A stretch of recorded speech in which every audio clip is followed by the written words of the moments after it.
level up natin ang Graham mo.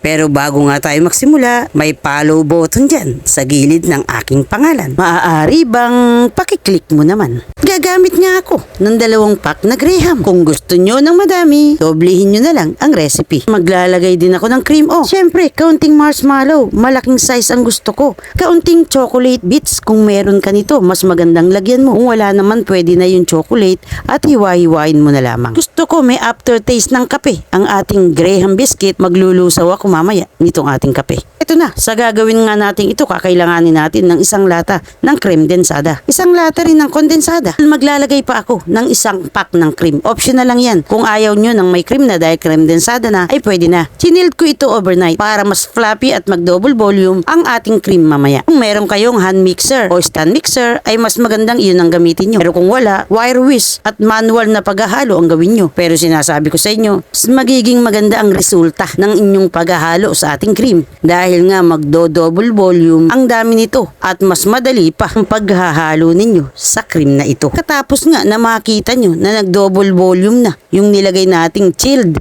na cream densada. Ayan. At yung atin naman chilled din na kondensada ang ating isasama sa kanya. Hahaluin lang natin hanggang mag-double volume rin. Ganyan nga lang ang proseso. Kapag nag-double volume na rin itong ating nilagay na kondensada, ilalagay ko na nga itong ating cream.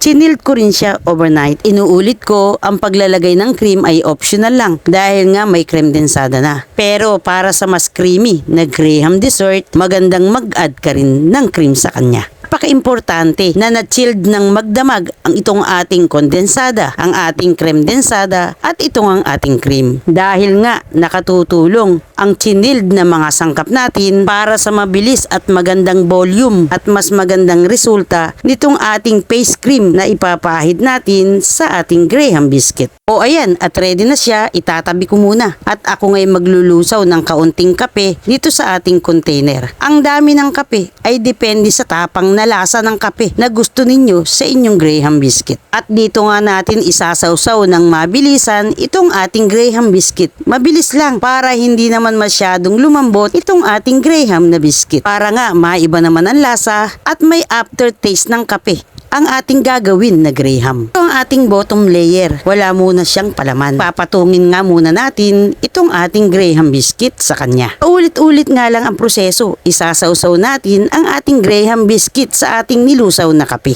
At ito na nga ang ating second layer. At dito nga ay maglalagay na ako ng ating chocolate bits. Kung wala nga kayong chocolate bits ay pwedeng hiniwa-hiwang tsokolate ang inyong ilagay. At ganyan nga lang, tatakluban uli natin ang ating isinawsaw na Graham biscuits. At ito na nga ang ating ikatlong layer.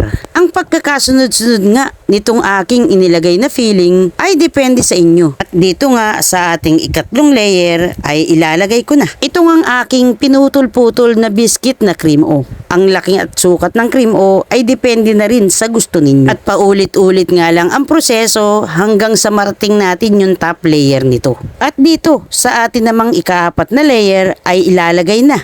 Itong marshmallow ay hiniwa ko sa 2. Pwede rin namang pinong marshmallow ang ilagay ninyo. Pero yung malaking sukat ng marshmallow ang ginamit ko at pinagdalawa ko lamang ng putol ito. Dahil nga mas maganda ito para sa topping ng ating Graham mamaya. Ito na nga yung ibabaw niya. Kaya kakapalan na natin ang lagay ng ating cream. Ilalagay na natin ang lahat ng ating sangkap sa kanyang pang-ibabaw. Ang ating cream o, ang ating chocolate bits, ang ating pinutol-putol din na Graham biscuits. Pero kung meron kayong cookies na ibang klase, ay mas maganda rin na yun ang ilagay ninyo na pang ibabaw sa kanya. Dahil nga wala akong available na cookies dito, ito na rin Graham biscuit na pinutol-putol ang inilagay kong pang ibabaw sa kanya. O eto na, at finish na. Hindi ba't napakaganda ng itsura? Palalamigin lamang natin siya overnight at pagkatapos ready to serve na.